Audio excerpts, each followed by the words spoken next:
કે મૃગીકુંડ વિવાદને લઈને તેમણે જે પીઆઈ મહિલા પીઆઈ જે કે મોડ સાથે જે ઘર્ષણ થયું હતું અને ત્યારબાદ બીજી જે અન્ય ફરિયાદ નોંધાઈ હતી એ નિરાલી ખોડિયાર આશ્રમના મહંત પ્રભાસ પાટણમાં જે આશ્રમ આવેલો છે તેમના મહંત બજરંગદાસ બાપુએ જે ફરિયાદ નોંધાવી હતી કે મૃગીકુંડમાં સ્નાન કરવા બાબતને લઈને એમના પર ફરિયાદ દાખલ થઈ હતી। પ્રભાસ પાટણના બજરંગદાસ બાપુએ કીર્તિ પટેલ સામે ફરિયાદ દાખલ કરી હતી।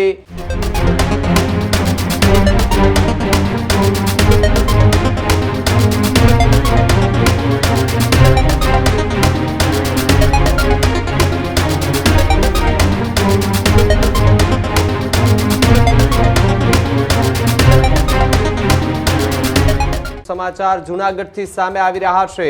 जूनागढ़ में कीर्ति पटेल पोलीस स्टेशन में हाजर थई छे।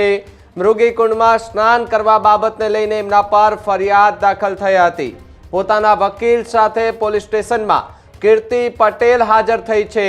धार्मिक लागणी दुभावानी एमनी उपर फरियाद जे छे ते दाखल करवामां आवी हती। प्रभास पाटणना बजरंगदास बापुए कीर्ति पटेल सामे फरियाद दाखल करी हती। कीर्ति पटेल ने गई काले खंडणी केस में जामीन मळ्या बाद आजे एमने पोलीस स्टेशन खाते हाजर थवानी वात हती। भवनाथ पोलीस मथके हाजर जे छे ते थवा माटेनुं फरमान पाठववामां आव्युं हतुं।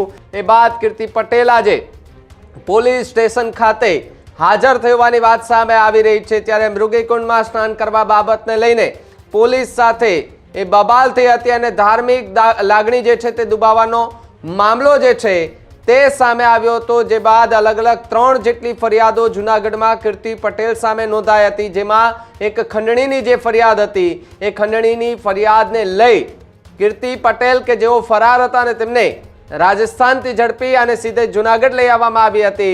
जूनागढ़ एमनी पूछपरछ कर्या बाद एमना रिमांड मांग्या। रिमांड बाद कोर्ट में रजू करतानी साथे तेमने एक जे केस हतो एमांथी जामीन मळ्या हता। त्यारे एक केसमांथी जामीन मळ्या बाद अन्य जे बीजो केस हतो धार्मिक लागणी दुभावानो जे केस हतो तेमां पोलीस मथके हाजर थवानी वात हती अने अत्यारे कीर्ति पटेल जे छे ते हाजर थई चूकी छे। उमंग मारी साथे न्यूઝરૂમ थी जोड़ाया छे। उमंग, सतत विवादोमां रहती कीर्ति पटेल के जेमना उपर 3 केस दाखल थया हता, एक केसमां जामीन मळ्या बाद फरी धार्मिक लागणी दुभावाना केसमां पोलीस मथके हाजर थई छे। शुं वधु विगतो मळी रही छे जूनागढ़थी? जी बिल्कुल भाविक बात करवामां आवे तो हमेशा ए चर्चामां अने विवादित चेहरो कीर्ति पटेल जेओ महाशिवरात्रिना ए मेळानी पूर्णाहुति समय एक विवाद सर्जे छे। मृगीकुंडमां शाही स्नान बाद ए साधु संतोमां उग्र रोष जोवा मळे छे। त्यारबाद जूनागढ़नी अंदर 3 अलग अलग फरियादो तेमनी सामे नोंधाई छे અને જૂનાગઢ પોલીસ તેમની શોધખોળ શરૂ કરે છે। સૌપ્રથમ રાજકોટથી તેમની શોધખોળની શરૂઆત થઈ છે, પરંતુ એ શોધખોળ કરતાં કરતાં જૂનાગઢ પોલીસને બાતમી મળે છે કે કીર્તિ પટેલ એ રાજસ્થાનના ઉદયપુરમાં છે અને ત્યાંથી 2 દિવસ પહેલાં તેમની ધરપકડ કરીને તેમને જૂનાગઢ ખાતે લાવવામાં આવે છે।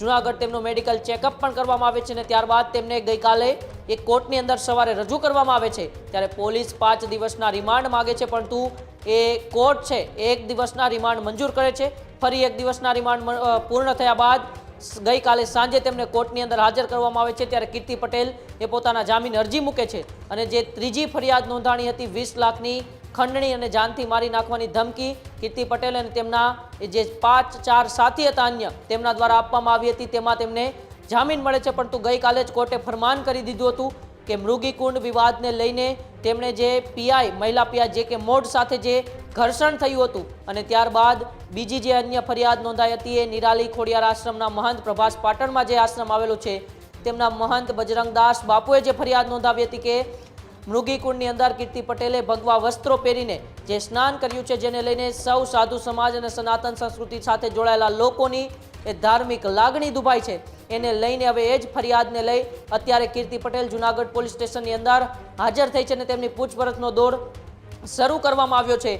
આ પૂછપરછની અંદર કીર્તિ પટેલ એ જૂનાગઢ મહાશિવરાત્રિના મેળા દરમિયાન ક્યાં આશ્રમની અંદર રોકાણા હતા, क्या एवा साधु संतोए तेमने आश्रो आप्यो तो साथे साथे भगवा कपड़ाओ आप्या था, आ तमाम प्रकारना खुलासाओ पण आ पूछपरछमां थई शके एवी संभावनाओ छे अत्यारे। भाविक जी जी उमंग, खूब खूब आभार जोड़ा बदल और माहिती बदल। तो जे रीते धार्मिक लागणी दुभावानी फरियाद ने लईने कीर्ति पटेल के जेओने पोलीस स्टेशन अत्यारे हाजर थई गई है, तेमनी पूछपरछ जे छे ते करवामां आवी रही छे। तेना वकील साथे कीर्ति पटेल अत्यारे पोलीस स्टेशन हाजर थई छे। त्यारे हाल तो पोलीस जे छे तेमनी पूछपरछ करी रही छे અને આગળની કાર્યવાહીમાં શું આગળ નવા ખુલાસા થાય છે આવનારો સમય આવશે। ત્યારે ખબર પડે.